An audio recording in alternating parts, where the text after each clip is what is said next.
A beam of electric light pierces the darkness over the calm waters of the Atlantic Ocean.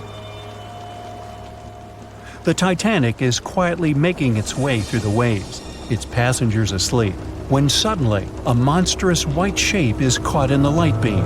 The fateful iceberg is about to rend the side of the legendary ship.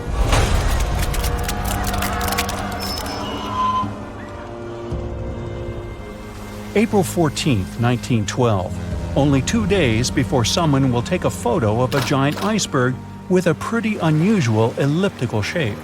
It turns out that this iceberg most likely formed out of snow that fell 100,000 years ago. Researchers used computer modeling to figure out its origin. They used data from 1912 and added some new information about winds and ocean currents. They concluded that the iceberg was probably a part of a small cluster of glaciers in southwest Greenland. These days, it's possible to calculate the routes of such icebergs in any given year in the past. So the infamous chunk of ice was on its way from Greenland to an area further south from Cornwall. If the ship had passed through that region only 2 days later, the iceberg would have moved far away from the point where they met. At first, the weight of the most well-known iceberg in the world was 75 million tons. With time, it started to slowly melt away. And when it sank the Titanic, its weight was only 1.5 million tons. By the time of the collision, it had probably been melting for months, but it was still a true monster. When the Titanic sank, the iceberg was 400 feet long, and more than 100 feet of its surface was above the water. Some people believe it was a supermoon that caused the Titanic to sink. That night, there was a rare lunar event. It hadn't happened for 1,400 years. In normal conditions, the iceberg wouldn't have traveled so far south without melting and losing the largest part of its mass. But the supermoon could have been the reason for an unusually high tide that pulled the iceberg away from the glacier way faster than usual. There's a specific type of bacteria that slowly consumes the remains of the Titanic. Salt corrosion, ocean currents, freezing temperatures, plus this rust-eating microorganism might consume the entire wreckage. American actress Dorothy Gibson was aboard the Titanic. She survived, and when she arrived in New York, she started filming a movie called Saved from the Titanic almost right away. The movie was released only a month after the Titanic sank, and in the movie, she even wore the same shoes and clothes she had during the actual disaster. The movie was a big success at that time, but the only known copy was destroyed in a fire. 14 years before the Titanic sank, a novella called Futility had been published, and it seemed to have predicted the whole event. The plot centered around a fictional ship called the Titan that sank during its voyage. The Titan was almost the same size as Titanic, and they both went to the bottom in April. The reason was hitting an iceberg, too. Both the real and fictional ships were described as unsinkable, and both of them had the legally required number of lifeboats, which, as it turned out later, were nowhere near enough. We've seen it in the movie, but there were some real-life love stories happening on the Titanic, too. 13 couples even took a trip on the Titanic as part of their honeymoon. One of the couples owned Macy's department store in New York. Once it became clear the Titanic was rapidly sinking, the woman refused to go into a lifeboat without her husband. But he didn't want to join her while there were still women and children who he thought had to go first. Then his wife gave her coat to her maid. She insisted that the maid should get into the lifeboat, and she wanted her to be warm. As for the woman herself, she decided to stay with her husband till the end. Some people believe Titanic sank because of a mummy, not an iceberg. It all started around 1000 BCE with a mysterious woman who lived in Egypt, in the City of Thieves. People knew little about her, but they called her a priestess. Her mummy was put in a wooden sarcophagus and covered with a large lid with the image of her face and some mystical inscriptions. This place had been hidden until the first half of the 19th century, when a group of locals accidentally came across it. They disturbed her peace. No one knows how, but the mummy disappeared that day without a trace. A couple of decades later, a group of rich friends from England traveled to Egypt and found the empty mummy casket with the image of the priestess, whose dark eyes seemed to be looking into the void. They decided to buy it, but the buyer disappeared the same night before he even got the case. All members of the group had some accidents. The casket changed its location a couple of times until it, as some believe, ended up on the Titanic. It took more than 70 years for a robot submarine to find the ruins of this legendary ship. The wreck lies nearly 13,000 feet under the surface of the Atlantic Ocean, split into two halves. Why did the liner break apart? No one knows exactly. Some think it happened because of the water that got inside when the ship collided with the iceberg. The pressure was so powerful it separated two parts of the vessel, starting with the ship's bottom structure. Others say it was because of the hull rivets. They had a high concentration of slag or smelting residue, and that's something that can cause the metal to split apart. The ship generally had many flaws, starting with the design. The watertight bulkheads weren't completely sealed on top. This allowed the water to flow between the compartments and, in the end, sink the vessel. The iron of the ship's rivets and steel of the hull ended up ruined because of high sulfur content, cold temperatures, and high speeds. The steel shattered and the rivets popped out quite easily. Because of this, Titanic sank 24 times faster than it would have otherwise. If the ship had hit the iceberg head-on instead of ramming it with its side, it would have probably stayed afloat. How come the crew members didn't have binoculars? It would have surely helped them spot the iceberg on time and maybe even avoid the disaster. But the binoculars on the Titanic were locked in a storage cabinet. Only one crew member had the key, and he had been transferred off the ship right before it set sail. He later said he hadn't remembered to hand over the key.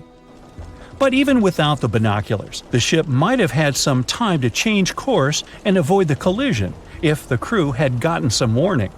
But that's the thing, someone did warn them. About an hour before the incident, a ship that was relatively close to Titanic, the SS Californian, sent a message to inform them it had stopped because of dense ice field. But the warning never got to the Titanic's captain. Some experts say it was because the radio operator didn't think it was that urgent. And later, the SS Californian said they didn't get a call for help from the Titanic because their radio operator was off duty. Some say the crew on the Titanic couldn't spot the iceberg on time because of an optical illusion. Atmospheric conditions that night probably caused super refraction, which could have camouflaged the berg. After all, no one actually saw the iceberg until it was too close to the ship to somehow avoid the crash. Not even a whole minute passed between the moment they saw the iceberg and the collision.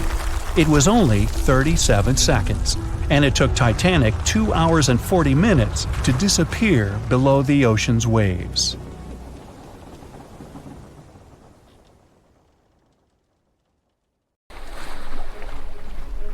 The lookout shouts, "Iceberg right ahead!" The Titanic strikes the ice. Water starts flooding in. Third-class passengers are locked up. There aren't enough lifeboats for everyone.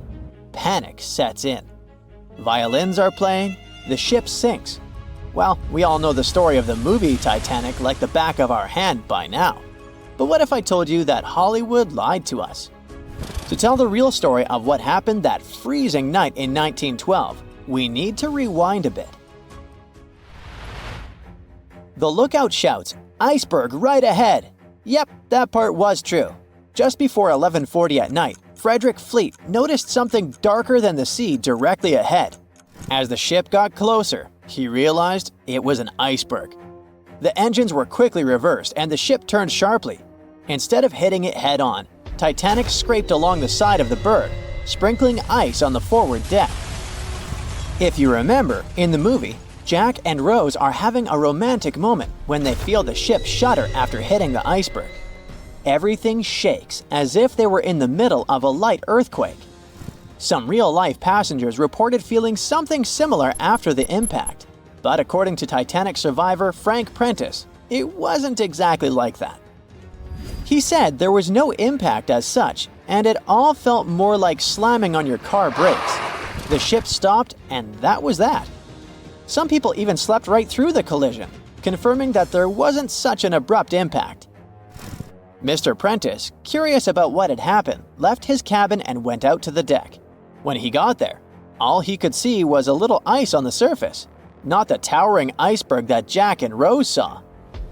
But as we all know by now, the real damage happened below the waterline, where the iceberg had a jagged spur that slashed a 300-foot gash in Titanic's hull. Once the crew realized how severe the damage was, they immediately began sending distress calls to nearby ships, asking for help. At some point in the movie, the radio operator goes to the captain and says there is only one ship nearby, the RMS Carpathia, which later ends up rescuing many passengers. But in real life, there were more ships around. It's believed that the SS Californian was only about 23 miles away. This ship might have actually seen the Titanic sinking, or at the very least, seen its rockets exploding high in the sky.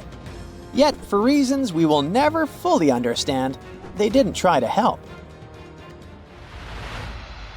Let's get back to the story. Now, people need to get off the ship. At 12:45, lifeboat number 7 was the first to be lowered. Just like in the movie, women and children were told to go first. But in reality, some women were hesitant and even refused to get into the lifeboats. Mr. Prentice said this happened mainly for two reasons. First, these lifeboats were high and passengers were terrified of the 70-foot drop from the deck to the ocean below. And second, most women didn't believe the Titanic would actually sink. It was called unsinkable after all. So the idea of getting into a lifeboat seemed pointless at the time. This mindset probably explains why Eloise Smith, a first-class passenger, recalled that there was no panic or chaos at first. Other survivors backed this up, saying that no women or kids were crying. But one thing that was indeed concerning, at least for the crew, was the possibility that the lifeboats might buckle under too much weight. This is one of the theories why the first few lifeboats left carrying only a fraction of their full capacity. Like lifeboat number 7, which only carried 27 people in it, even though it could hold up to 65.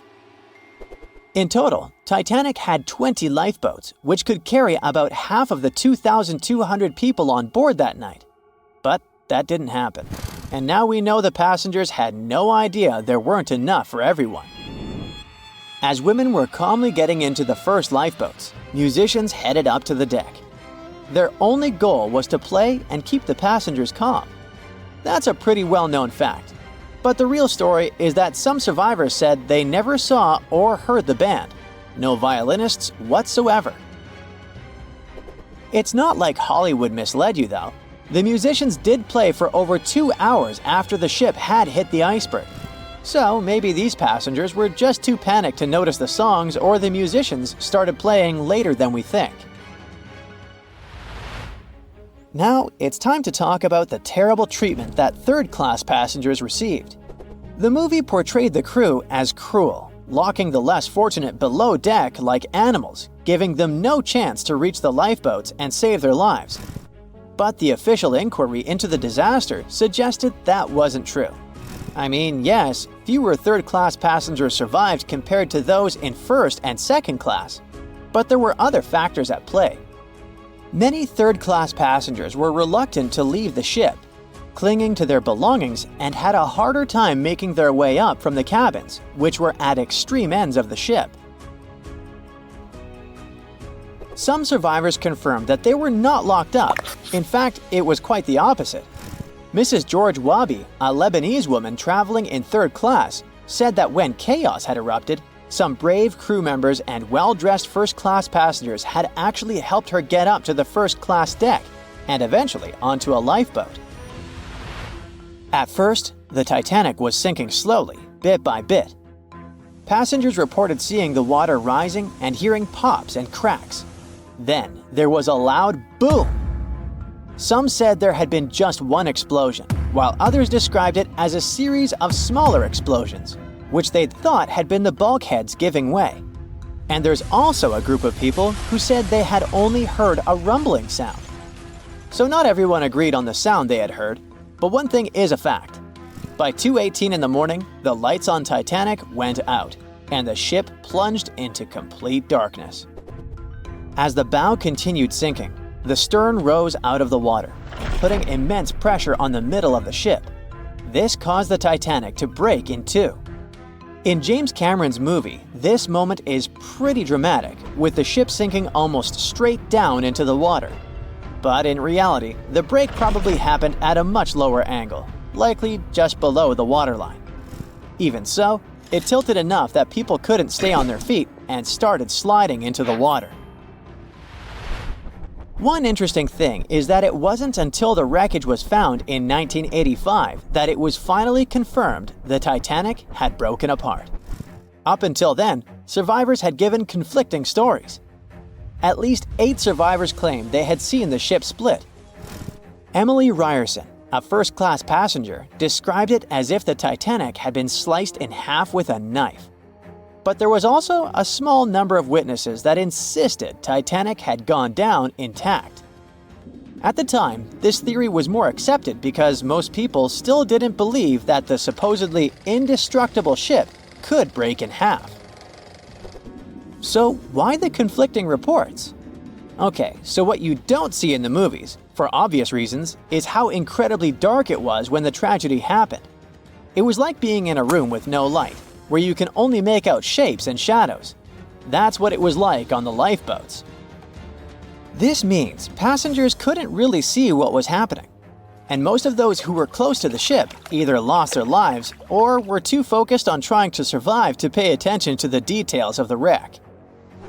Although James Cameron's film didn't fully capture how terrifyingly dark the disaster truly was, the 2012 TV series Titanic did a better job of showing the pitch-black horror of that night. Even then, the reality was much darker and more terrifying than either of these two productions could portray. Over a century ago, the Titanic struck an iceberg and sank to the bottom of the Atlantic Ocean.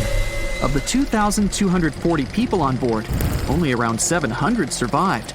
Since then, the tragedy has been the subject of endless movies, documentaries, and books. And though we've learned a lot about the ship and many of the people on board, we hardly know anything about the iceberg responsible for the catastrophe, especially anything concerning its size. But maybe we can find some clues.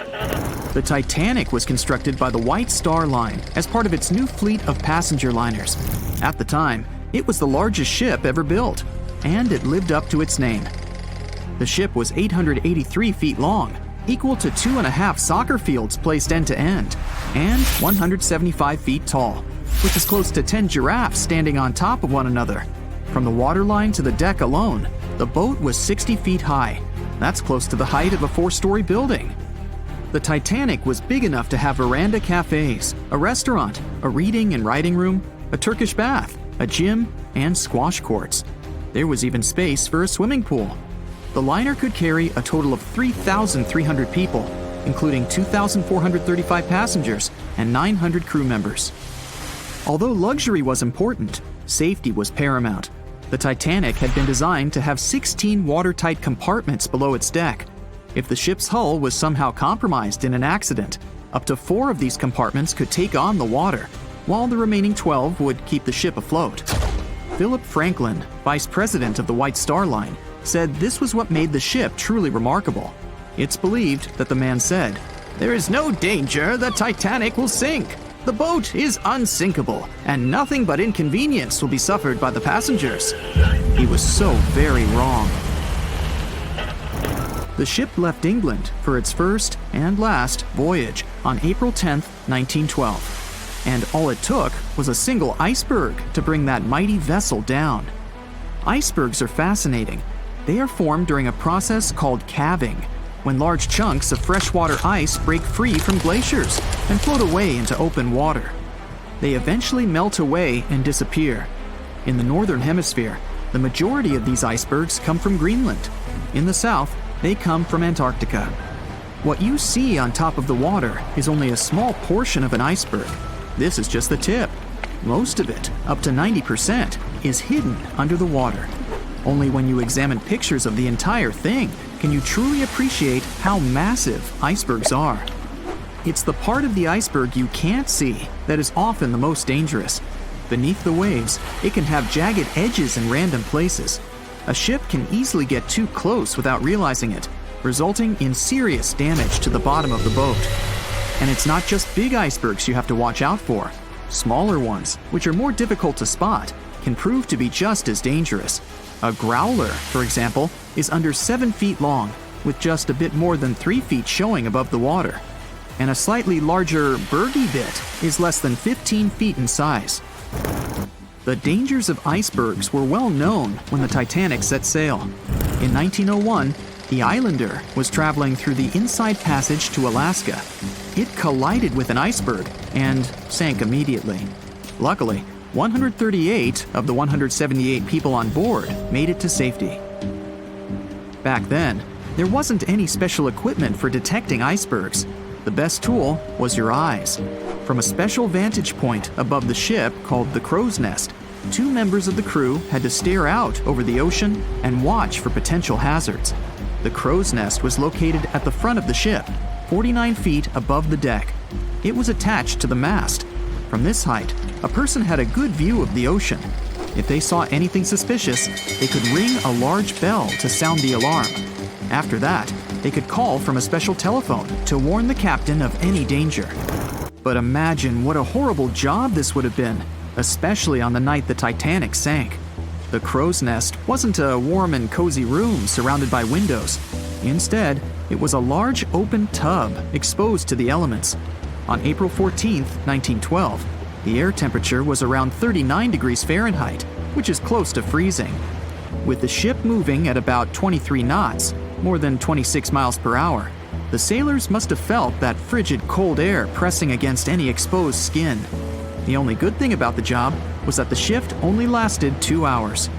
Frederick Fleet was the sailor who actually spotted the iceberg that sank the Titanic. He was up in the crow's nest, working with Reginald Lee at the time. Fleet kept track of the left side of the ship, while Lee scanned the right. It was 10 p.m. when the 2 men started their shift. They had already been warned about the possibility of ice. But when you're cold and it's dark, it might feel like an impossible task. Even worse, the 2 men didn't even have binoculars to make the job any easier. Fleet would later insist that having binoculars would have prevented the tragedy. With about 20 minutes remaining on the job, the sailors noticed the iceberg. Fleet rang the bell, once, twice, and again. He then called up to the bridge to inform the crew. At first, the call seemed to come in the nick of time. The ship's engines reversed, and the massive ocean liner managed to turn. It wasn't enough to miss the iceberg, though. Ice showered down onto the ship's deck. The iceberg tore through the hull, and water flooded in. 2 hours and 40 minutes later, the Titanic was gone. And here we have clue number 1. The iceberg was big enough to be spotted with the unaided eye in the dark of the night without any binoculars. It was also tall enough for bits of ice to fall down onto the ship's deck. Since this all took place long before social media and smartphones, nobody on board would have been taking photos or videos at the time. So, of course, we don't have any footage of the actual iceberg. But there are photos of the possible iceberg from later that day. The SS Prinz Adalbert was sailing near the area on the morning of April 15, 1912. The steward on the ship had not yet heard about what had happened to the Titanic. But when he spotted an iceberg floating by, he was compelled to photograph it. Why? There was a line of red paint along the bottom of the iceberg, indicating that it had likely collided with a ship sometime within the previous 12 hours. A second photo was taken from a ship called the Minia, which was sent into the area to look for debris from the collision. Captain de Carteret said that among the wreckage, he had seen only one iceberg. He also noticed a streak of red paint on it. From the photos and witness accounts, newspaper reports estimated the iceberg to be 50 to 100 feet high and 200 to 400 feet long. That's clue number 2. The iceberg that hit the Titanic probably started its ocean journey from Greenland's coast, heading past the Baffin Bay to the Davis Strait. From here, it must have slipped through the Labrador Sea and finally reached the Atlantic. And that, in itself, is pretty impressive. The glaciers in Greenland create between 15,000 to 30,000 icebergs each year. Some small, some big. Of these, a mere 1% will actually make it to the Atlantic.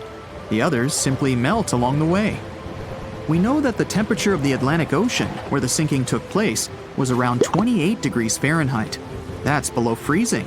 For humans, this could cause frostbite or hypothermia. But that temperature is actually warm for an iceberg. Most would only last 2 to 3 years in the North Atlantic, slowly melting into the warmer water. Based on this, it's likely that the Titanic's iceberg left Greenland in 1910 or 1911 and was fully melted by late 1912 or 1913. But since it did make it to the Atlantic and managed to cause significant damage to the ship, we have clue number 3.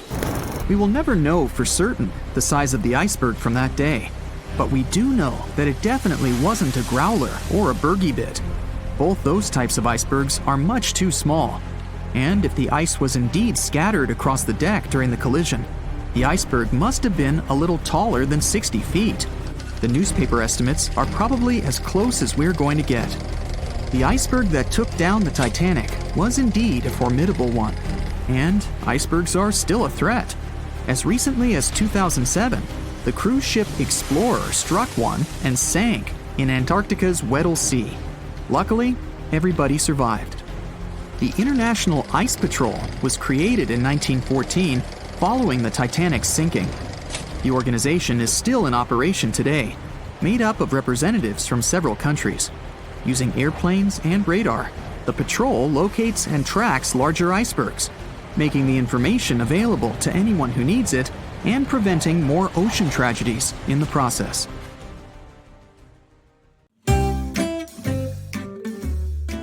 May 31st, 1911.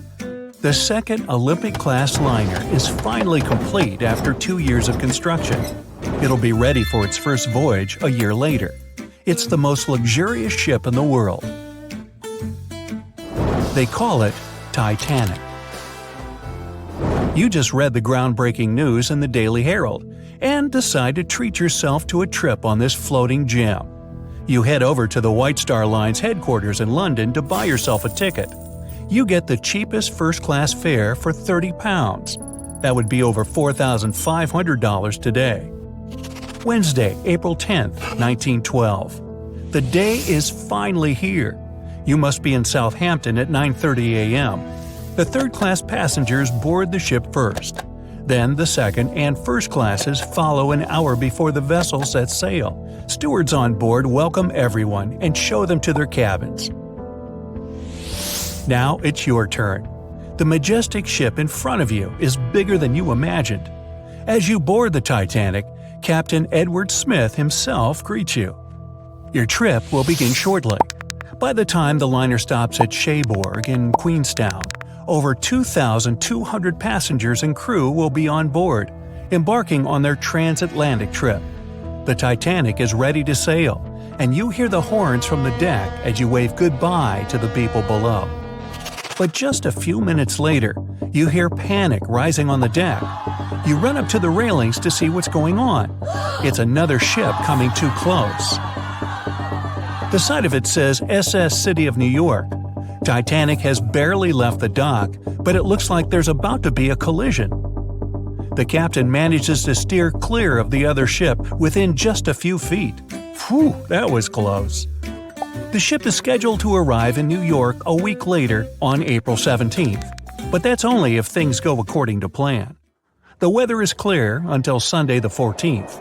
As the vessel crosses a cold front, it encounters huge waves and strong winds. That night is quiet but cold. The Titanic starts getting warnings from other ships about drifting blocks of ice in the Grand Banks of Newfoundland. But this time, the great ship doesn't continue to travel at full speed. Instead, the captain slows her down. He wants to make sure the lookouts will have plenty of time to spot any icebergs along the way, even if it means arriving in New York behind schedule. It's 11:40 in the evening. Lookout Frederick Fleet spots a colossal iceberg right ahead. He immediately alerts the bridge.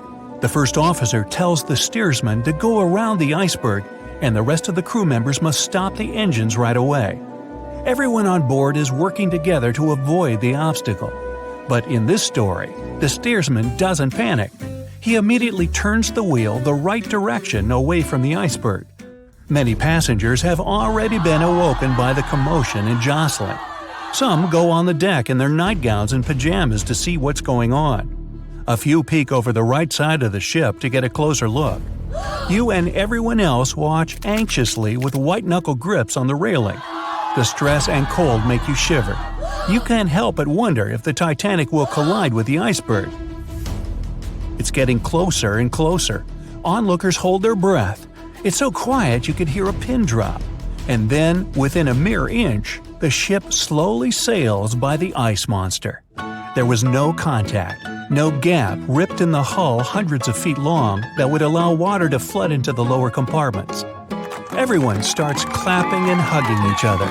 After doing all the necessary checks, the captain officially announces that everything is all right.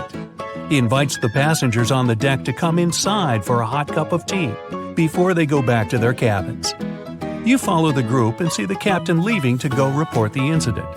He also alerts other ships in the North Atlantic to slow down and be on the lookout. Amongst those ships is the Carpathia. Nope, she continues on her course. No need to come to Titanic's rescue tonight. RMS Titanic finally reaches its destination on April 17, 1912. It's 8 hours late, but it's safe. Thousands of people come to the New York docks to admire the most luxurious ship in the world. It had a successful first voyage. Before getting off the ship, some passengers exchange addresses to write letters to each other. Like tennis players Richard Norris and Carl Baer. Both were on board the Titanic, but this time, Norris didn't spend hours in the cold water of the North Atlantic trying to help other passengers, almost losing his legs to hypothermia. And Baer was never on a lifeboat with his girlfriend, where he asked her to marry him. No, this time, he did it with friends and family around, and they all celebrated the engagement. The two tennis players end up playing their first match together later in 1912. Norris became one of the best players of his generation and won the Davis Cup 5 times. Margaret Brown was going back to the U.S. to see her sick grandchild. This time, she didn't have to help passengers get on lifeboats and never got on Lifeboat 6 herself. When Brown gets off the ship, she runs to her grandson's side.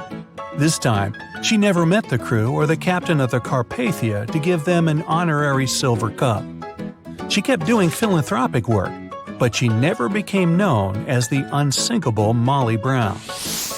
Violet Jessup never liked the idea of sailing in the North Atlantic because she knew how bad the weather could be.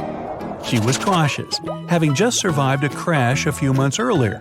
It was on the Titanic's sister ship, the Olympic. But her friends convinced her to join the legendary ship's crew.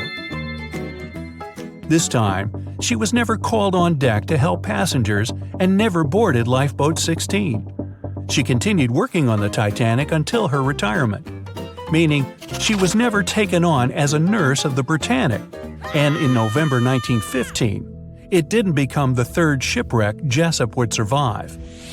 Bandmaster Wallace Hartley went on the voyage to make new possible contacts for future work, but he kept playing to entertain passengers. This time, he never played music to a panicked crowd of people while the ship was sinking. He survives. He goes home to his fiancée, gets married, and starts a family.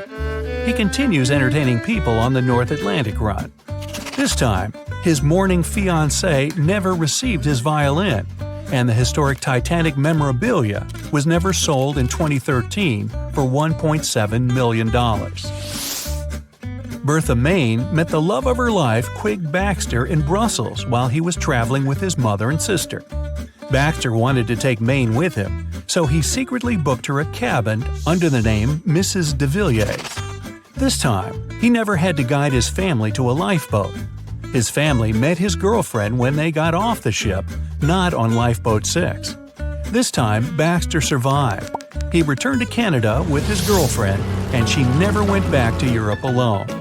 Maine's nephew would never find a shoebox in her closet with memories from the Titanic. Dorothy Gibson was playing bridge that night with a couple of New York bankers.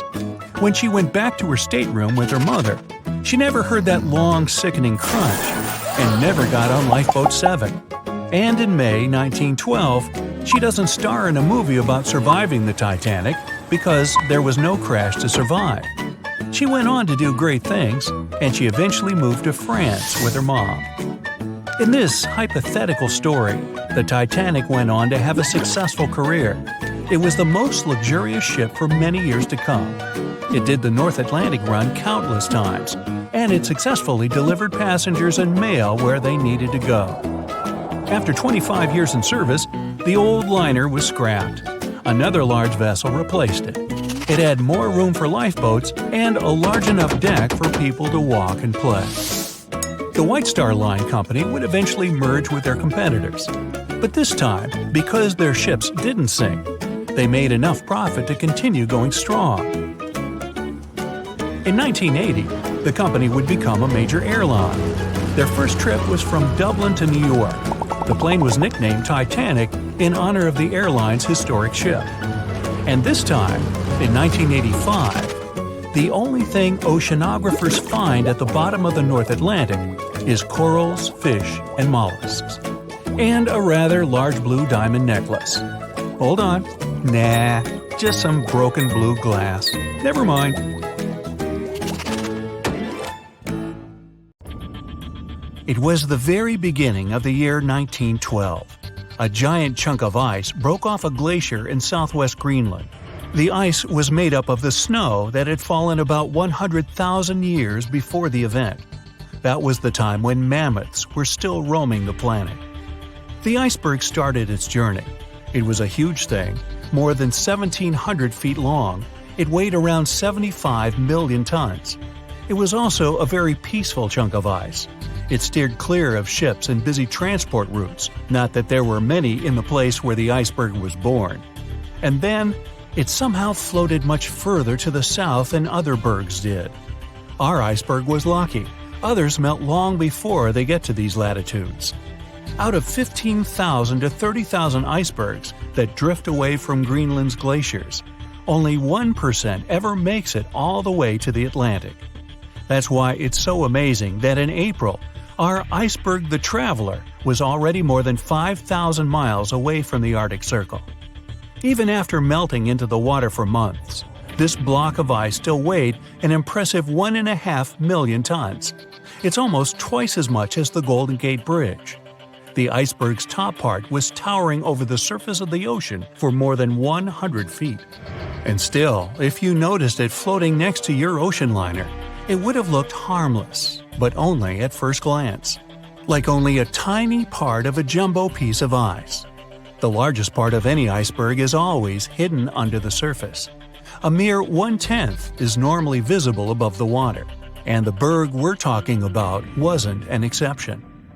Several days before our iceberg made it to the Atlantic Ocean, a magnificent ship left port. It was a luxurious steamship carrying more than 3,000 passengers and crew members. At that time, it was the largest ship ever built. The liner was called the Titanic. It was considered unsinkable. At the very beginning of its journey, it nearly collided with the steamship New York. Luckily, the Titanic managed to pass by the other vessel with a couple of feet to spare. The people crowding the liner's decks let out a collective sigh of relief. Little did they know what was awaiting them in the nearest future. Meanwhile, the iceberg was approaching the area the Titanic was going to cross on its way to New York. It happened on April 14th, when the ship was in the North Atlantic Ocean, 370 miles away from Newfoundland. At about 11:40 p.m., people who were still awake on board the Titanic toppled down, pushed over by some mysterious and powerful force. Those who had already gone to bed got catapulted to the floor. Both the passengers and crew members were screaming, panicky, and confused. Just minutes before the commotion started, an iceberg had appeared right in front of the ship. It was our wandering iceberg. Why hadn't the crew noticed it earlier? There might have been several reasons. I'll tell you about them a bit later. Anyway, once the liner collided with a huge chunk of ice, it was doomed. Unable to divert its course, the ship ruptured at least 5 of its hull compartments. They started to fill with water with alarming speed. The Titanic's compartments weren't capped at the top. That's why the water spilled over and started to flood each succeeding one. The front of the ship began to sink, causing the back part to lift vertically into the air. And then, with a deafening roar, the liner broke in half. The rest is history. But few people know what happened to the iceberg after the ship had hit it. It gets us back to the question of why no one had spotted the floating ice mountain until it was too late. Let's track the events of that fateful day. At around 6 p.m., Captain Smith finally decides to change the Titanic's course. He's been receiving iceberg warnings throughout the entire day. The ship starts to head further to the south, but the speed remains the same. At 9:40 p.m., another ship informs Titanic about a vast ice field packed with icebergs. Unfortunately, this message never reaches the liner's bridge. At about 11 p.m., yet another steamship radios Titanic. They say the ice has surrounded them, making their ship stop. This message also gets ignored. Meanwhile, most of the passengers on the luxury liner have already retired to their rooms. At 11:35, the sailors in Titanic's crow's nest notice the iceberg. They ring the bell 3 times, which means something's ahead. Then they call the bridge. The engines get reversed, and the doors to the supposedly watertight compartments close. Just 5 minutes later, the huge liner's starboard side collides with the iceberg. The mailroom begins to fill with water. Soon other reports come. They don't sound encouraging. At least 5 other compartments are flooded. It becomes clear Titanic has just a few hours before it sinks. The night was exceptionally calm, with no moonlight, no wind, and no waves. And since the waves weren't breaking against the iceberg, it was difficult to perceive the giant. But there's also a theory that what sank Titanic was a black bird. If you had to draw an iceberg, I bet it would be a white, towering chunk of ice covered with snow. But those who have visited Antarctica know that icebergs come in millions of hues. They can be multicolored, patterned, or striped like candies. Icebergs can also be black. There are 2 ways such an unusually colored shard of ice can form. First, the ice might be extremely pure, with no air bubbles or cracks whatsoever. In this case, there's nothing to scatter the light. The iceberg will absorb it all and look black. Or an erupting volcano can cover a glacier with volcanic ash. Then the ice that breaks off this glacier will be dark-colored too. Experts don't know the true reason why Titanic's iceberg looks so dark, or whether it was really the case. But one of the sailors who was in the crow's nest testified the ice was black. The other said it was either gray or dark gray. There's nothing exciting or mysterious about the so-called black bergs. They're icebergs that roll over after their top part is melted, which changes the weight distribution. If their lower part is smooth enough to absorb light, they look dark. Plus, they usually aren't exposed to the air long enough for the white frost to build up. But let's say this theory is wrong, and the iceberg wasn't actually black. And still, the only reason why you see things is because light gets reflected from them. The less light there is, the less likely you are to notice something. The ocean surface will always reflect the moon and starlight, but an irregularly shaped, almost vertical iceberg will have fewer chances of doing so. That's why it'll look almost black against the glimmering water surface. At night, icebergs can be rather difficult to detect without a radar. In any case, our iceberg wasn't noticed in time. Titanic crashed into it and sank. End of story? Apparently not. On April 15th, The German ocean liner SS Prinz Albert was sailing through the North Atlantic. It was traveling a few miles away from the place where Titanic had sunk several hours before. The German ship's chief steward, who hadn't learned about the disaster yet, saw an iceberg. What drew his attention was a fairly large streak of red paint going along the iceberg's base. Surprised, the man took a photo of his discovery. He thought the paint meant a ship hit the iceberg during the past 12 hours. The next person who saw the infamous chunk of ice and took its photo was the captain of the vessel used to lay deep-sea telecommunications cables. The ship was sent to help in the area where Titanic had sunk. The captain later claimed the iceberg he had seen had been the only one in that area, plus the red paint. It wasn't difficult to connect the dots. In 2015, one of these photos was sold at auction for more than $32,000. And still, experts are unsure whether the image really shows the infamous block of ice. It might be another innocent iceberg that was floating nearby at that time. We know Titanic from so many stories, even a movie, but now we have its first full-sized digital scan. And nope, it's not like those models from before, where we mostly imagined what the ship was supposed to be like. This time we got a real digital scan. A team of experts really mapped the deep-sea floor around the Titanic together with the ship itself. We basically got a 3D view of the entire wreck, which is like going deep down beneath the ocean's surface and seeing Titanic as if all the water has been drained away. So, the story of the wreck started in 1985, 73 years after the Titanic went down. The explorer named Robert Ballard stumbled upon it somewhere between two submarines that also went down in that area. He was actually on a different task back then, so he didn't even have time to explore the ship properly. But as he was searching for the submarines, he realized how ocean currents affect sinking debris. He noticed the heaviest object sank quickly and left a trail of debris behind, the trail that followed the currents. Using this knowledge, Ballard made a hypothesis the Titanic had broken in two and left a debris trail as it sank. Before he found the wreck, everyone thought the ship just went down in one piece after hitting an iceberg. So everyone knew where the ship was so the adventure could start, or not. It was hard to explore it. The ship is enormous, and the dark depths of the ocean make it really difficult to capture its whole body in one go. So we mostly relied on glimpses of the decaying ship, and had to settle with teasing scattered parts of the whole picture and filling it up with speculations and stories. But in the summer of 2022, we finally got something different. A team of experts from Magellan Loaded, a company specializing in mapping the deep sea, teamed up with Atlantic Productions, who were making a documentary about the project. They embarked on a mission to capture the complete view of the Titanic. They used submersibles. Those are vehicles that go underwater, remotely controlled by a team of skilled explorers. These submersibles dove deep into the ocean. It wasn't an easy job. They spent over 200 hours collecting information about the entire length and breadth of the wreck. It was like a real-life treasure hunt.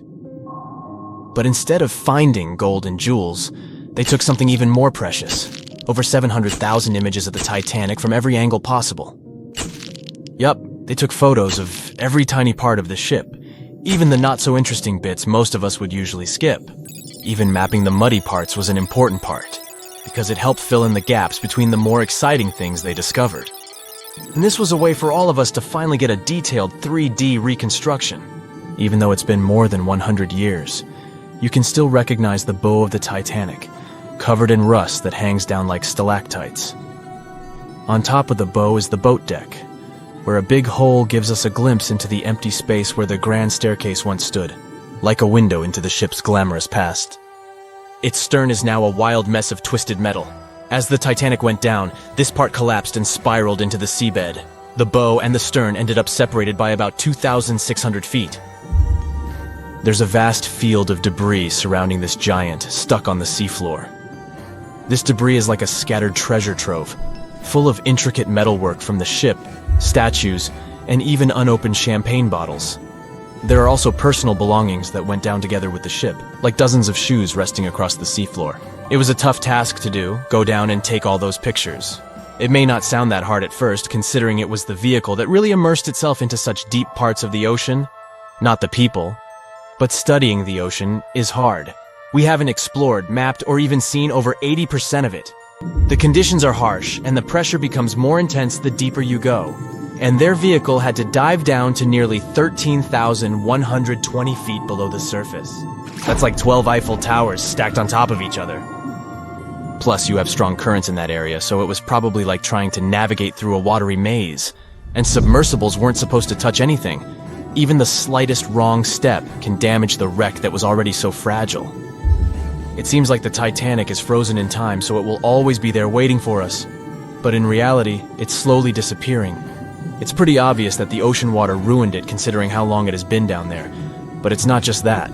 The wreck itself has become a home for a specific type of bacteria Halomonas titanicae that even got named after the famous ship. These bacteria have a special ability. They can survive inside rusty formations known as rusticles. They kind of look like icicles, those spikes of ice that form when water falls from something and freezes. These bacteria have a taste for iron, which is abundant in the ship's hull. For them, it's like a real buffet down there. And as time goes by, these bacteria will keep eating away at the iron in the ship, bit by bit, until one day the feast comes to an end and the whole ship is gone. It's like a slow but steady recycling process. So this 3D model we got because of the hardworking team and technology comes at the best time because we never know how much time we have left with exploring the famous wreck. This time we might even understand the collision with the iceberg better. You know how movies always show the Titanic hitting the iceberg on its right side? Well, we can't even be certain about that. The scans could help us figure out if the ship actually grounded on the iceberg, like getting stuck on it. We can study the stern and analyze how the Titanic struck the seafloor. That will also help us understand what really happened during the sinking. Maybe we'll get a chance to discover if there was really a strong fire that sealed the fate of the Titanic. One theory says that the coal fire had been raging for a whole 3 weeks before the ship even took its first and last trip. And this could have made its hull weaker, which means most of the work was done. The iceberg just delivered the final blow, if there even was an iceberg, as some people wonder. There's an alternative theory they suggested where the Titanic may have actually hit a hidden mass of pack ice instead of a typical iceberg. Pack ice is made up of large sheets of ice that float near the ocean's surface and can be difficult to spot. They believe this pack ice might have drifted into the Atlantic from the Arctic Ocean. According to one professional mariner, Captain L.M. Collins, that stands up with that idea. If the Titanic had struck a regular iceberg, the ship would have sunk much more quickly than it did. And since the Titanic managed to stay on the surface for a relatively long period of time, less than 3 hours, maybe this was a different type of collision. The mariner also said there are differences in what people said they saw when the Titanic sank. He thinks these differences might be because of optical illusions. In this case, when people were looking at the ocean that night, the way the light was reflecting and the conditions at sea might have made things appear closer or distorted. So when they saw something in the water, it might not have been exactly what they thought it was. Whether it was an iceberg or something else. Binoculars might have helped the crew members to spot the potential danger, but unfortunately, they didn't have any. It appears they were locked inside a cabinet, and no one knew where the key was. April 14, 1912. The dark night was filled with horrible sounds of a giant metal vessel breaking into two. The largest ship of that time collided with an iceberg that was on its way. The Titanic, one of the biggest stories of the 20th century that people still talk about. The starboard side of the giant vessel brushed up against the iceberg. It was 11:40 p.m. when things started going wrong. This iceberg caused enough damage for at least 5 watertight compartments in the hull to start filling with water. The crew immediately began a brief investigation to see if they could do anything and fix things. They had no one to rely on, all alone in the darkness of the cold night, far away from the land.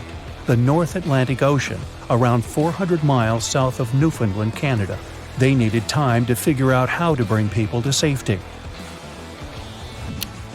They had some time, true, but not enough. If you watched the movie, you know the ship didn't plunge immediately after the icy doom had happened. The whole process lasted a good 2 hours and 40 minutes. But the situation was hard. There were 2,200 people to take care of, including crew and passengers, and things happening on the ship were chaotic. The chief designer, Thomas Andrews, soon realized they wouldn't be able to stay afloat. By midnight, the entire crew had begun preparing the lifeboats for launch. They had 20 boats with space for only 1,178 people, which was just a bit more than 50% of the people on board.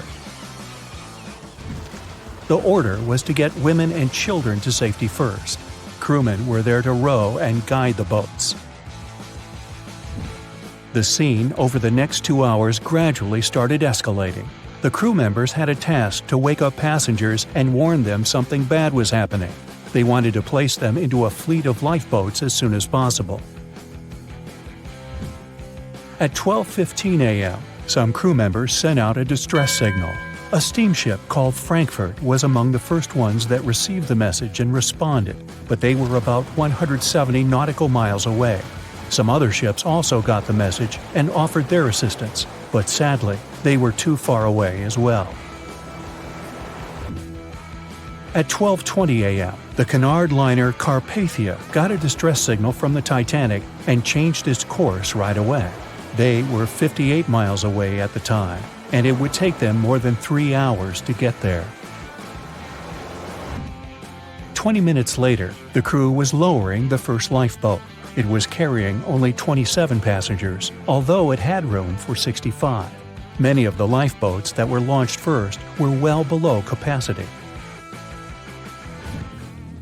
Crew members were worried, thinking the Davids wouldn't be able to hold a fully loaded lifeboat. And in the beginning, many passengers were just too afraid to leave the ship. They still thought Titanic was unsinkable and couldn't imagine the scenario that was going to happen 1 to 2 hours later. The crew was firing the first of 8 distress rockets. Unsuccessful. No one was close enough to help. By 1:20 a.m., they lowered 10 lifeboats. Number 8 had only 28 people in it. One of the passengers on the number 10 was 9-week-old Melvina Dean.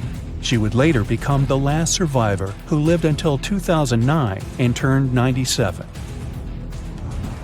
It was 2 a.m. already. 3 of the collapsible boats were the only lifeboats that remained on the ship. The bow of the vessel had sunk low and had tipped far under the surface. People around it could now clearly see stern propellers above the water. Crew members were lowering collapsible lifeboat D from the roof of the officers' quarters with over 20 passengers in it. As the ship's bow went under, the water was washing collapsible A from the deck. Those 20 people were struggling because their boat was partly filled with water. As crew members were trying to release collapsible B, it fell. Before they righted it, the water swept it off the ship. 30 passengers still managed to find safety on the overturned lifeboat. At 2:17 a.m., the ship's wireless operator decided to transmit one last distress call. A minute later, the light on the ship finally went out. Titanic and all left on board plunged into darkness. The bow continued to sink, and the stern was rising higher above the surface, which placed great strain on the midsection. Horrible sounds were filling the night. Titanic, this massive, legendary ship so many people placed their hopes in and were excited about, broke into 2 between the 3rd and 4th funnels. Reports would speculate it took about 6 minutes for the bow section to reach the ocean bottom. The stern settled back in the water before it rose again into a vertical position. It remained in this situation until it finally disappeared into the ocean. At 2:20 a.m., the stern apparently retained air inside, and water pressure crushed it as it went down. The stern landed about 2,000 feet away from the bow. People consider the Titanic the fastest ship in the world. They thought it was unsinkable because 4 of its compartments could be flooded, and that still wouldn't cause a critical loss of buoyancy. Its life was problematic since its beginning. While the ship was leaving port, It moved within a couple of feet of the steamer New York. It managed to safely pass by, which was a huge relief for all those worried passengers massed on the ship's decks. Titanic sailed off on the 10th of April. Its first journey was across the highly competitive Atlantic route. On the launch day, the Titanic became the biggest movable object in the history of humankind, 882 feet long, 92 feet wide. Not that big if you compare it with today's ships. The biggest cruise ship in the world today is Royal Caribbean's Symphony of the Seas, which is roughly 5 times the size of Titanic. If you put that ship in a vertical position, it would be nearly as tall as the Empire State Building, which is 1,250 feet without antennas. But Titanic was a huge attraction back in its time. At one moment of their journey, they stopped in France, after which they made another stop in Ireland. Once the final passengers boarded, the massive ship set out at full speed for their final destination, New York City.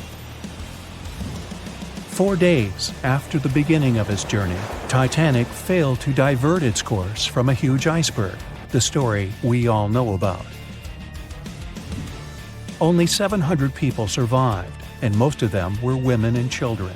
The night was extremely cold, 1 hour and 20 minutes after Titanic had gone down to the bottom of the ocean.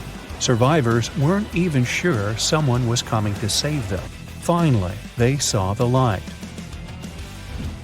It was Carpathia coming towards them. They came for the people in the lifeboats. The crew brought them aboard and pulled a handful of other passengers out of the water. Many ships tried to contact Titanic a few hours after it sank. Their messages were never returned. Later, when there was an investigation of what really happened, they discovered the Leyland liner California had been less than 20 miles away when Titanic was sinking. But the crew didn't hear the distress signals coming from Titanic because their radio operator was off duty. Countries from both sides of the Atlantic were shocked and horrified when they heard details of what happened to Titanic. They decided to make changes to ship operations, rules that would help avoid such events in the future. They held the first International Convention for Safety of Life at Sea, where they adopted rules for every ship to have lifeboat space for each passenger on board. Also, lifeboat drills became mandatory. They also decided to establish an international ice patrol. Its main role was to monitor icebergs in the North Atlantic shipping lanes. Ships also needed to maintain a 24-hour radio watch. Titanic wasn't built alone. Because of the size of this magnificent ship and all the new equipment it required, it would have been too expensive as a one-off. So the team built the Titanic alongside 2 sister ships, and both of them had eventful lifetimes. RMS Olympic came first. It was launched in 1910, and for a whole year was the biggest liner in the world. The Britannic was another sister ship that sailed for a while before it too ended down on the ocean bottom. But only Titanic became a legend and one of the most fascinating stories of modern history. It was the biggest ship ever built in its time, and it was supposed to be unsinkable. But within days of steaming out on its first voyage in 1912, the Titanic was gone beneath the relentless waves of the North Atlantic Ocean. And of its more than 2,200 passengers and crew, only 706 survived that dreadful night. Would a smaller ship have fared any better in the same situation? Did the size of the iceberg truly matter in the end? Was it a mistake for the ship to change course at the last minute as it tried to avoid impact? These are 3 questions that have people pondering, what if? We do know that Titanic was considered an engineering marvel in its day. Designed by Thomas Andrews for the British shipping company White Star Line, it was just over 880 feet long and 175 feet tall.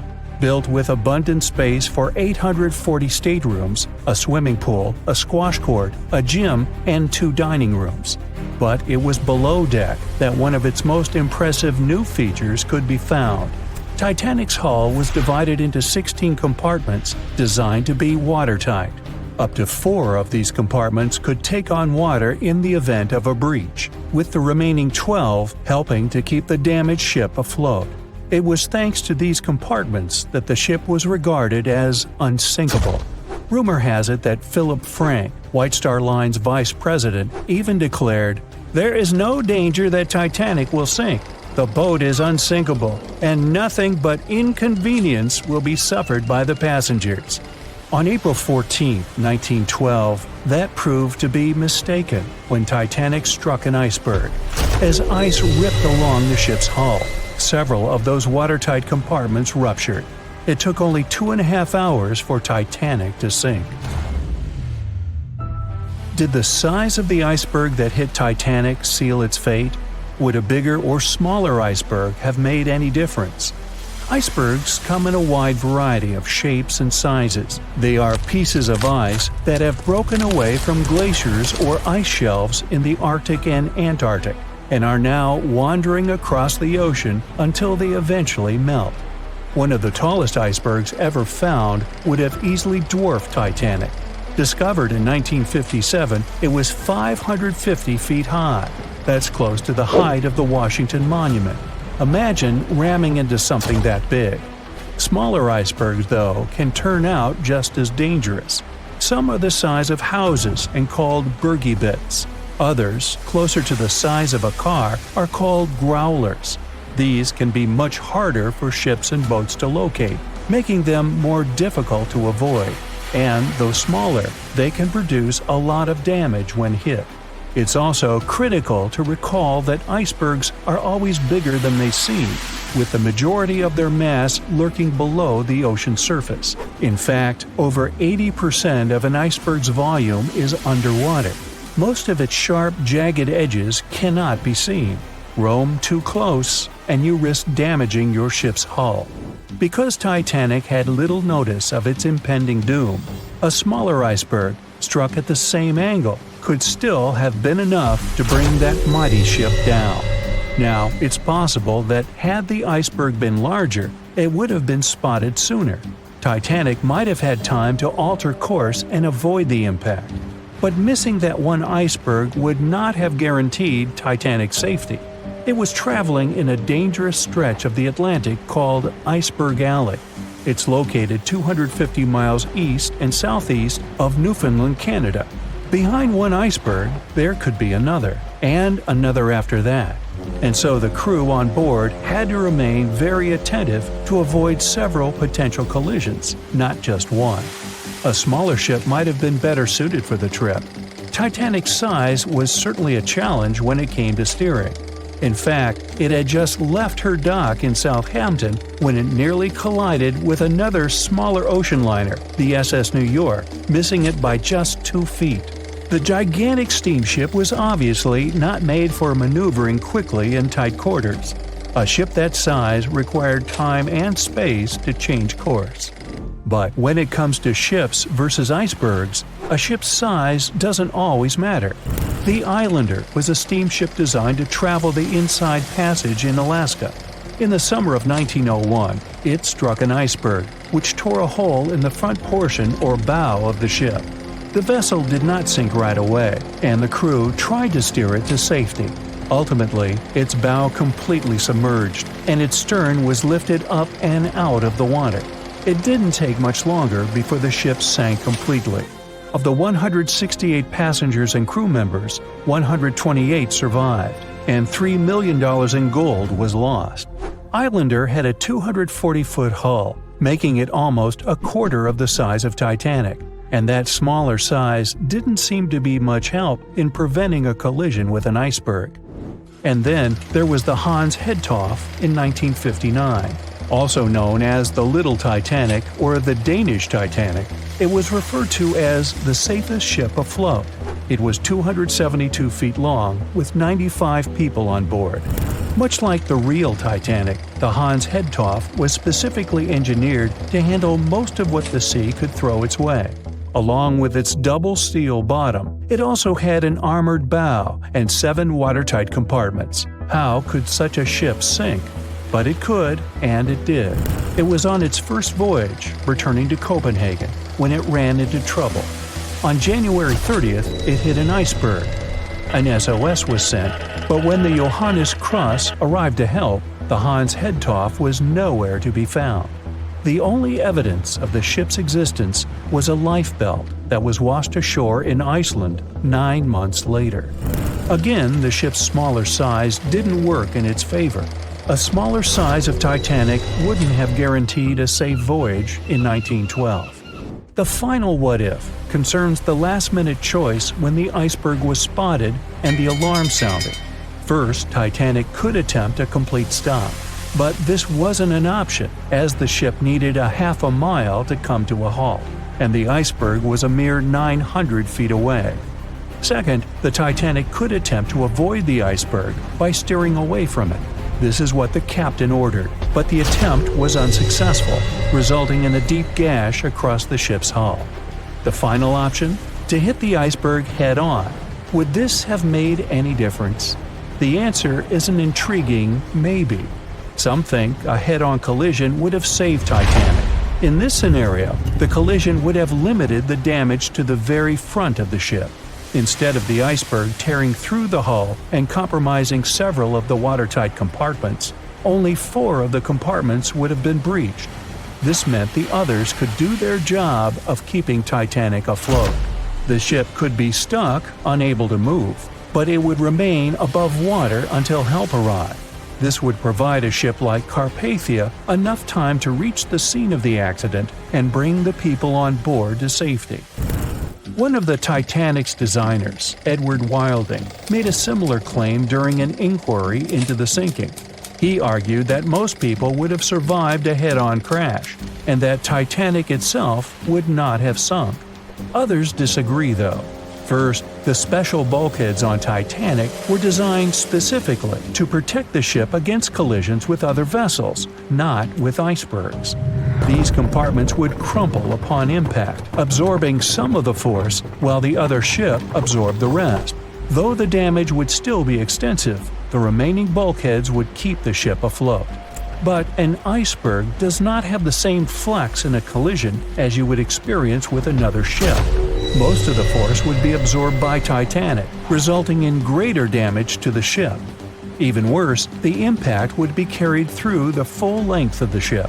Rivets would burst, seams would tear, the compartments would quickly flood, and the ship would sink even faster, resulting in fewer survivors.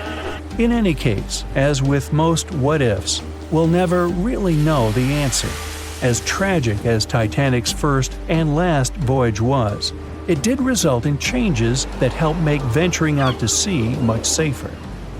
Findings from hearings on the disaster led to the creation of the International Ice Patrol, or ICC, in 1914, an organization that tracks icebergs in the Atlantic and Arctic Oceans to ensure vessels in the area can avoid them. In the US and Britain, ships were obligated to carry enough lifeboats to accommodate every person aboard. Regular lifeboat drills were made mandatory. And finally, the bulkheads on ships were made higher to keep water out, and bottoms were stretched to create double hulls, helping make the compartments truly waterproof. There's no denying that Titanic was a terrible tragedy, but the lessons learned from that night to remember has helped prevent many more. Can you guess how many theories of the Titanic's sinking exist? Right, loads, including a theory of my own, which I'm going to share with you today. And then you can decide which one seems most likely to you. One Piece theory. The very first version of the events was the One Piece theory. It's very simple and basically claims that the sinking happened without any breakups. 2:15 a.m., the ship collides with an iceberg. 2:18 a.m., the lights go out. The ship reaches an angle of 45 degrees and then quickly begins its final plunge into the ocean depths. 2:20 a.m., only about 3 minutes later, the RMS Titanic disappears under the surface of the ocean for good. The liner doesn't break, it just goes down as a whole piece. Of course, this can't be true. In April 1912, the Titanic was not only the largest ship in the world, but also the largest ship ever built. It's hard to believe that such a heavy vessel could have gone down without breaking. That's just impossible. Well, I mean, you can't blame the theorists. Before we found the wreckage, there were no other theories. Wait a minute, or were there? The day after the disaster, the survivors gave their interviews. They talked about what had happened, and some of them claimed that the ship had actually broken in two when it had been flooded. For example, Jack Thayer, a 17-year-old boy, outlined the sinking as he remembered it, and L.D. Skidmon drew a sketch based on his description. The picture clearly showed the ship breaking in half. But no one believed Jack or other witnesses.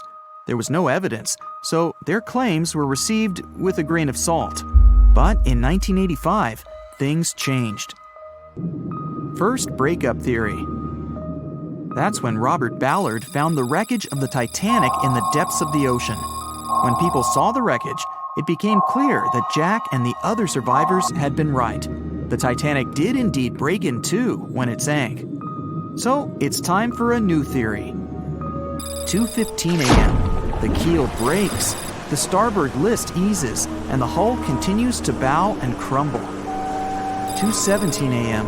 The galley sections break off. The towers immediately drop under their own weight. The lights go out. The stern is pulled into the air. The bow breaks off and starts sinking. The aft is barely hanging on to the starboard side of the stern section superstructure. The stern section slowly lists over to port as it begins sinking again. It rises up one last time and pivots in a semicircle as it sinks. It all sounds pretty convincing, right? But people began to find plot holes in this theory. For example, the Titanic couldn't have held together until it reached such a high angle. The breakup would have had to begin much earlier. This only meant there was still a vast field for research and speculations. So people started to come up with their own possible scenarios. How about we look first at the ones no one likes? V-break and Aaron 1912 V-break. According to the first breakup theory, the Titanic reached a high angle, and the weight of its unsupported stern caused it to crack from the top down. But it's physically impossible. So, are there any other ideas? In 2006, Roger Long, a naval architect, decided to research a so-called V theory. 2:17 a.m. The breakup begins at a shallow angle, perhaps as little as 11 degrees. The upper structure fails and starts to crack. At this moment, only its double bottom is holding the Titanic together, but it starts to bend under the strain too, failing the ship. Water is pouring through the crack. It increases the weight in between the two sections, bending the Titanic the other way and pulling it into shape somewhat resemblant to the letter V. The upper decks get mangled and bent together. The bow heads for the bottom, and the stern is the last to sink. This theory has since been disproven many times, though. Roger Long believed it because the broken edges of the upper decks in the Titanic's bow section were all mangled and crushed. However, we have learned that it happened because of the so-called hydraulic downburst, the force of the water crashing into the deck as the Titanic hit the ocean floor. Another V-break theory states that the bow had risen out of the water after the break. This theory was mainly peddled by one former Titanic enthusiast. But not only has this theory been proved to be physically impossible due to the bow's incredible mass, it was also inspired by incorrect information. Remember Jack Thayer? Well, it was based on his sketch and the words of a couple of passengers. But the truth is, none of them had ever seen the Titanic break down like this. Jack himself even stated in an interview that the sketch was completely out of context to what he had actually seen. It was drawn by a passenger on the Carpathia, the ship that received the Titanic's distress signal and came to its aid. It couldn't be used as evidence. Now that we know this, let's move on to the theories that most people believe in. James Cameron's banana peel theory. Who hasn't seen the legendary movie about the Titanic, right? It became the leader of the 70th Academy Awards ceremony in the number of nominations and awards, and deservedly so. But did you know that James Cameron had been interested in the Titanic for many years and studied the ship's history? His books and research are very detailed, and he even came up with his own version of the events. It's called the banana split theory, and this is actually what you could see in the movie. Here's how it goes. The Titanic reaches a 23-degree angle and fractures down to the keel. The double bottom acts as a hinge as the stern falls down.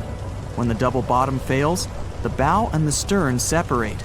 The stern lists to port, standing vertically, and then begins to go underwater. This theory is the most scientifically accurate one, along with Roy Mengat's theory. Wait, who's Roy Mengat? Mengat theory. Roy Mengat was an engineer who came up with the most plausible theory for the time being. 2:17 a.m. The lights go out on the Titanic. At this moment, the ship is at an angle of 20 to 23 degrees. Suddenly, the vessel snaps in two just around the third funnel. It causes the stern to settle into the water. The keel fails first. The draft and lower hull are crushed and break apart. Water surges into the bow and stern of the ship through the huge cracks, causing the bow section to sink beneath the waves. The stern rises up to the angle of 70 to 90 degrees, and then it sinks too. This theory seems to make the most sense, but it's quite controversial. The survivors who saw the breakup stated that the stern had settled back with the bow completely missing. Mengat's theory, however, contradicts that statement, while James Cameron's scenario takes this into account.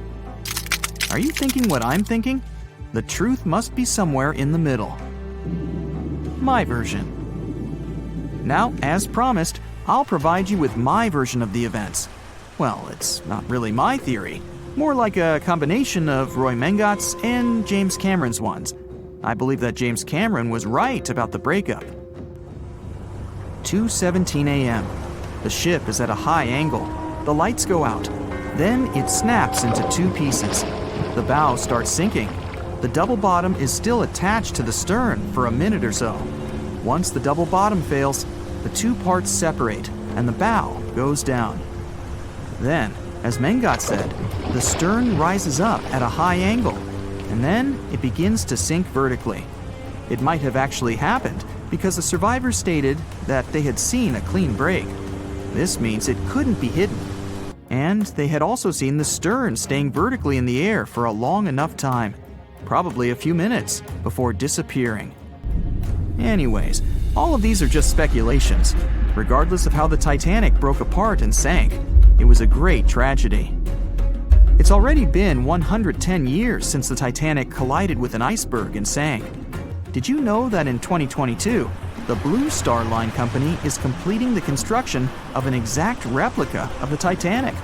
Called the Titanic II liner, the ship will be sent sailing along the same route with 2,400 people on board. Let's hope that everything goes well for them.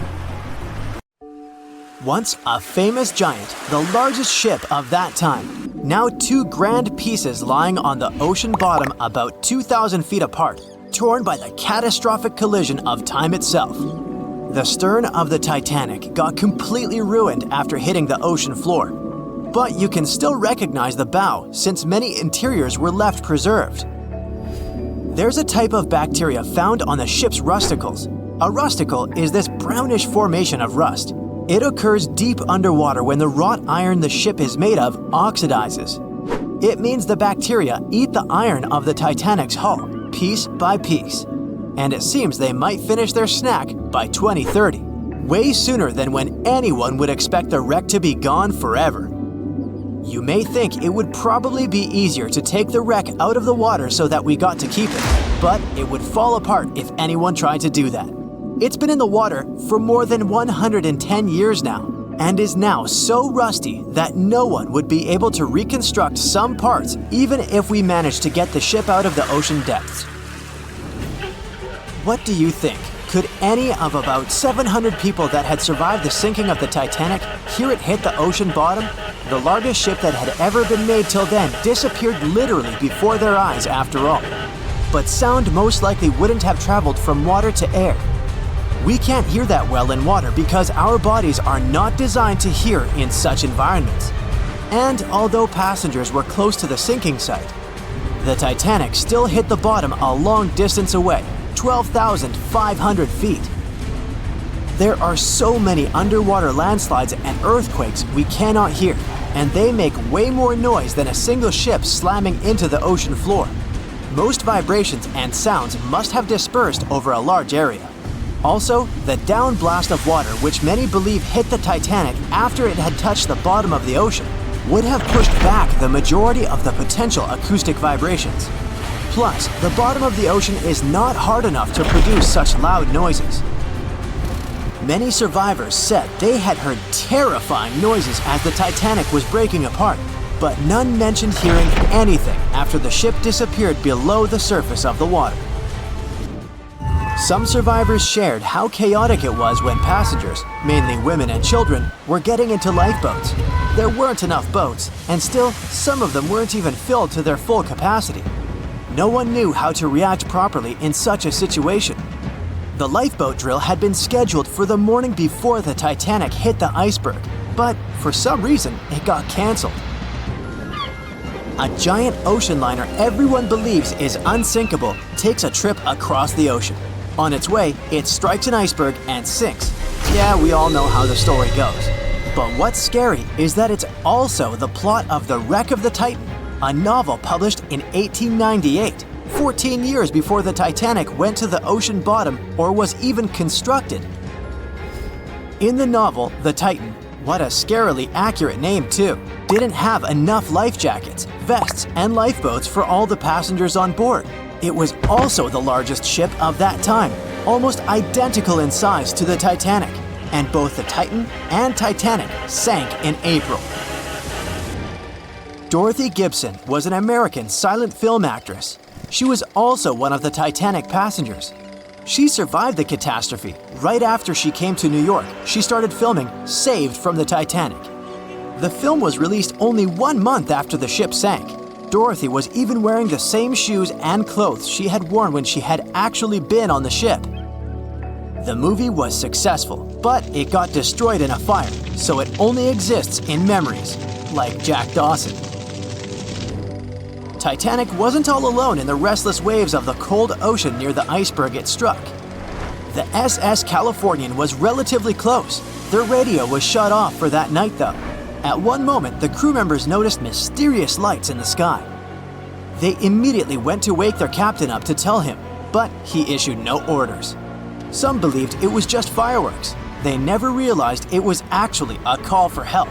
The flares crew members of the Titanic sent off to the sky, hoping someone would notice. By the time the SS Californian got the SOS message, it was already too late. Some say a full moon may have been the reason the iceberg crossed paths with the gigantic ship. A full moon may have caused incredibly strong tides that eventually sent multiple icebergs southward, right when the Titanic was crossing that area. Would you dare to taste cheese from the Titanic? The wreck has been under the ocean surface for more than 100 years now. It took more than 70 years to find it. By that time, most of the food that had gone down together with the ship had, of course, spoiled. But it's possible there's still some of it left. Some foods are protected from decay. For example, cheese. The microbes that turn milk into cheese create special conditions to protect the product from spoiling. Multiple things have survived the Titanic. A handwritten letter where a mother and a daughter wrote to the girl's grandma about the amazing journey they were on together. The letter has been around for more than 100 years and got sold at an auction. A battered pair of white cotton gloves was found in the wreck. Musicians on the Titanic played till the very last moment. Sheet music and one violin were found among the wreckage. The bell one of the crew members rang 3 times to warn there was a very close iceberg on their way. A pocket watch that stopped at 1:45 a.m., the time when the ship went under the water. Perhaps one person could have changed what happened on the Titanic.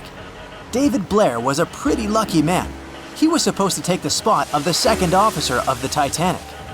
He was pulled out at the last moment, which eventually saved his life. It was a great thing for him, but something clouded his joy. What if he was the only person who could have done something to save the ship and the passengers? Back in the day, ships didn't have smart advanced technology like they do today. They couldn't see a threat on the horizon. Binoculars were pretty helpful, but the crew members on the Titanic didn't have access to the room where they were kept. David Blair was the man responsible for the keys. He left the ship in a hurry and forgot to hand over the keys that were in his pocket. Maybe if the crew members had had access to the binoculars, they would have seen the iceberg on time and had enough time to change course. It's possible that the giant iceberg that sent the Titanic to the ocean bottom was made of snow that had fallen in southwest Greenland. Scientists even used a computer model to calculate the paths the iceberg took in any given year, taking into consideration ocean currents and weather readings for that year. It's possible that the iceberg was 1,700 feet long, with a weight of around 75 tons. By the time it collided with the Titanic, it had dwindled down to only 1.5 tons. Violet Constance Jessup was, as many called her, Miss Unsinkable. She was only 24 years old when she joined the Titanic crew as a stewardess. On the tragic night when the ship struck the iceberg, she was lying in bed. As soon as she heard that something was going on, she got dressed and quickly went to the deck. Violet helped passengers get into lifeboats. 4 years later, she was on the Britannic, the Titanic's sister ship. Once again, the ship started sinking. Not only did the woman survive another accident, but she was also once again the one helping other people to escape the vessel before it disappeared below the surface.